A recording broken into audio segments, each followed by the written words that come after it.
好，每年嘅農曆4月初8啦，就係佛誕嘅日子。咁喺香港啊，或者世界各地啊，都會有唔同嘅慶祝活動。咁你可能咧會見到有好多唔同嘅道場咧，都會有一尊悉達多太子嘅金身像啦。咁你會見到有啲師兄啊，或者有啲信眾咧，咁就會可能揾啲水啊，咁就係即係清洗悉達多太子嘅金身像啦。咁但係就喺度喪淋咁樣喎。咁我第一次嘅時候咧，我就問啦，師兄啊，點解要咁樣去淋嘅咁樣？咁佢哋就話因為要幫悉達多太子洗淨個金身，幫佢沖涼咁樣。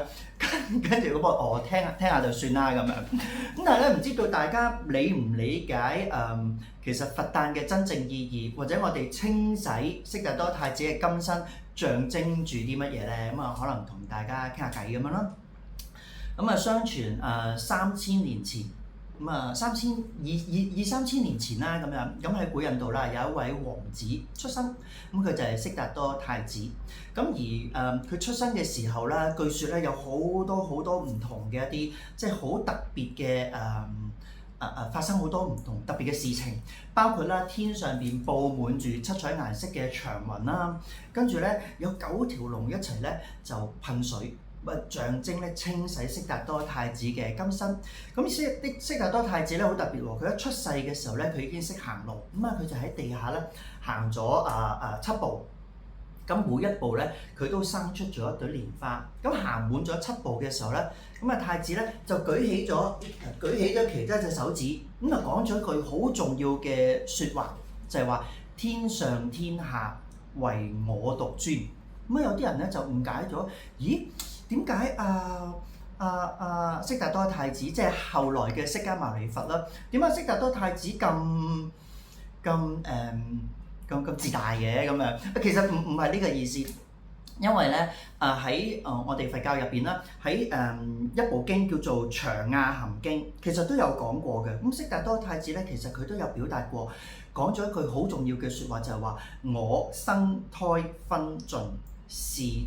最後生，即係話咧，其實佢都預言咗佢今生係佢最後一次嘅輪迴，因為佢會化身，即係佢會現一個身體，去利用自己嘅生命去行一次，話俾大家聽，原來眾生皆可成佛。咁所以咧，天上天下唯我獨尊。其實佢唔係講緊我自己或者悉達多太子好尊貴，而係講佢真正看透咗世間嘅一切真相。佢看見咗覺悟嘅尊貴，佢看見咗自性嘅尊貴，佢亦都看見咗眾生皆具佛性。因為咧回應翻啦，或者我哋叫對應翻啦。佛陀去到佢成道嗰日咧，佢講翻一句説話咧，佢回應佢出世嘅説話就係話：哇，奇怪啦，奇哉，一切眾生皆具如來智慧德性，但因妄想執着而不能證得。即係話咧，佢回應翻佢出生講嘅一句説話就係話，其實原來咧，我哋每一個人本性具足，每一個人都有如來智慧德性，但係因為我哋咧，即係喺無盡嘅輪迴當中，充滿住貪嗔痴，即係話我哋原本係一個好乾淨嘅一盆水，因為無明，我哋滴落咗第一滴嘅塵垢或者第一粒嘅沙石，咁跟住咧就不斷喺無盡嘅輪迴當中咧，我哋都有好多唔同嘅沙石，令到我哋嘅本性不再清淨。所以浴佛嘅真正意義並唔係清洗悉達多太子嘅金身，或者唔係話我要做多啲功德，我要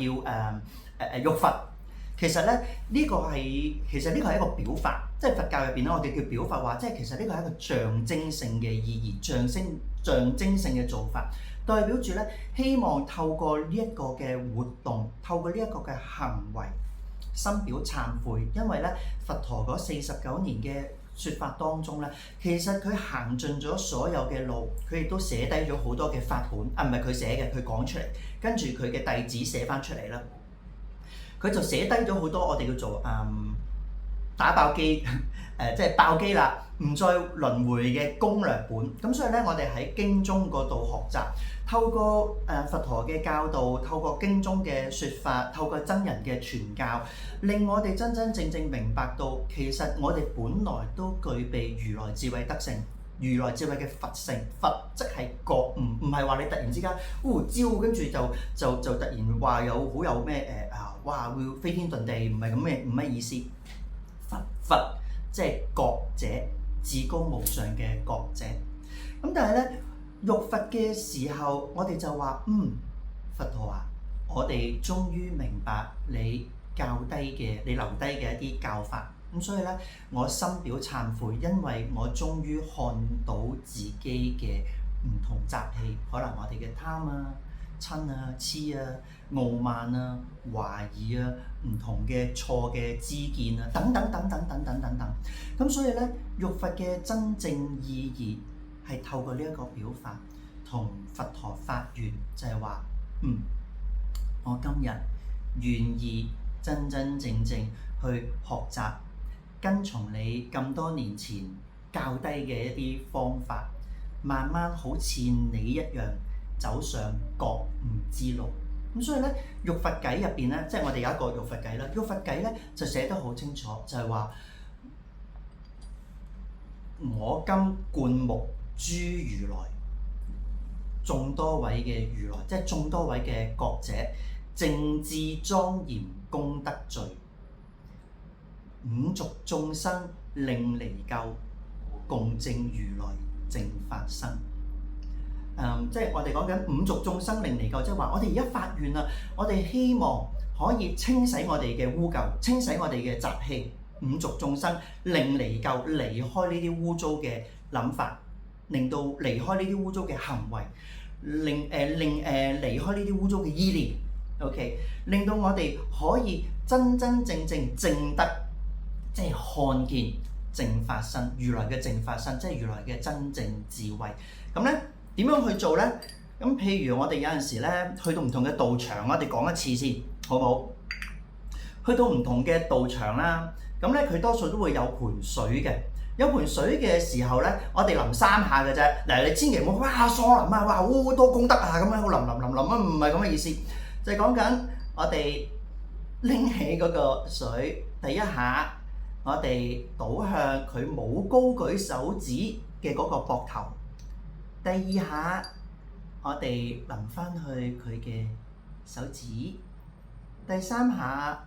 淋翻去佢嘅膊頭，或者調翻轉，第一下淋向手指，第二下淋向膊頭，第三下淋翻手指就得啦，就唔好淋佢個頭啊嚇 ，OK， 咁象徵代表乜嘢咧？